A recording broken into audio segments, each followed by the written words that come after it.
สบายดียินดีต้อนรับเข้าสู่สองครัวเดชวันนี้สิพามาเบิ่งอันแม่ออเขาจะแต่งกินแล้วก็ทางวัดแมนจะได้เหมาะทุนการศึกษาหรือว่าเหมาะปุ่มให้น้องน้อยนักเรียนของบ้านเวียงเจริญ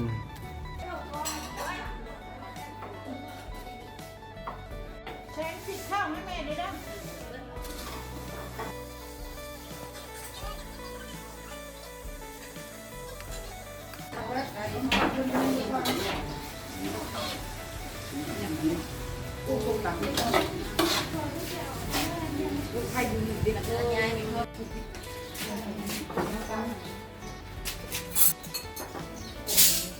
แซ่บครับ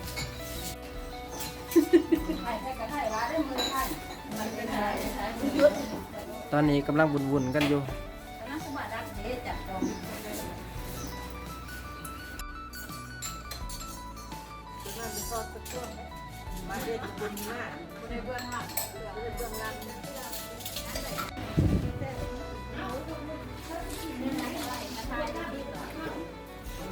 มันก็เป็นวุ่นๆแท้เลย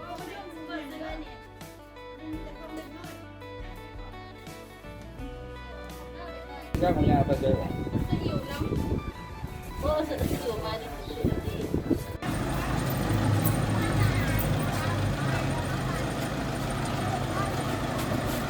ได้มาบนแล้ววะฮะ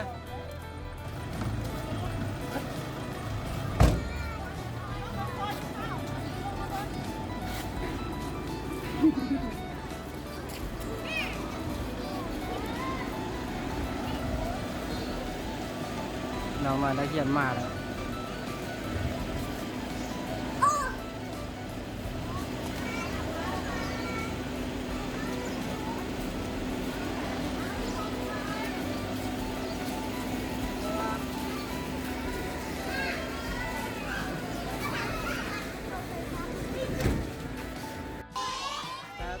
สาธุกินขนมปะหาแป๊บหนึ่งเด้อขันอยากขนมเด้อเฮ็ดห้องไหนล่ะเฮ็ดห้องไหนภาษา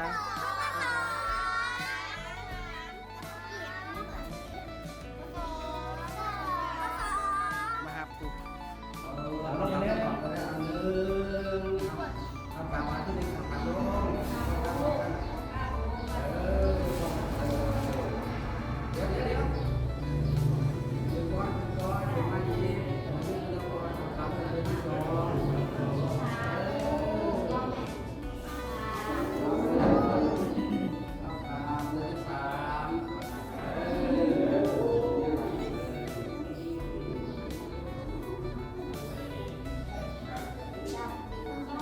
เหนื่อยเลยมักดีดีไซน์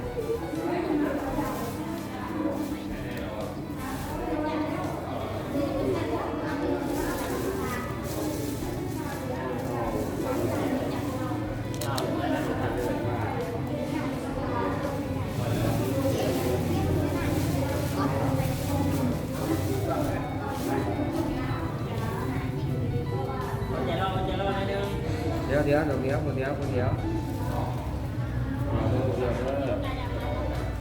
ให้น้องเรียนก่อนให้น้องยังไม่น้องเรียน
เป็นได้ได้รุ่นนี้ฮะได้ปอดเอาบ่รุ่นนี้บ่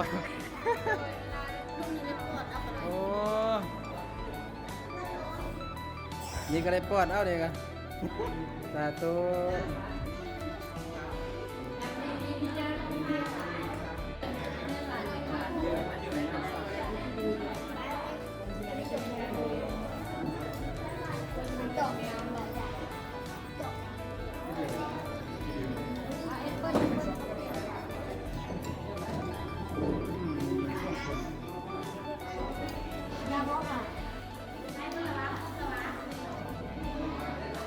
เฮ้ย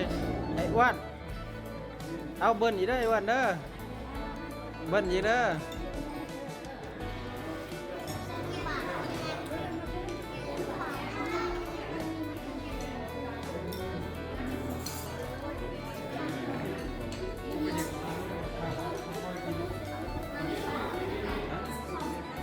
โอ้ยข้อมาถึงตัวซ้ำฮะซ้ำก็ใส่ห้ามตักเลย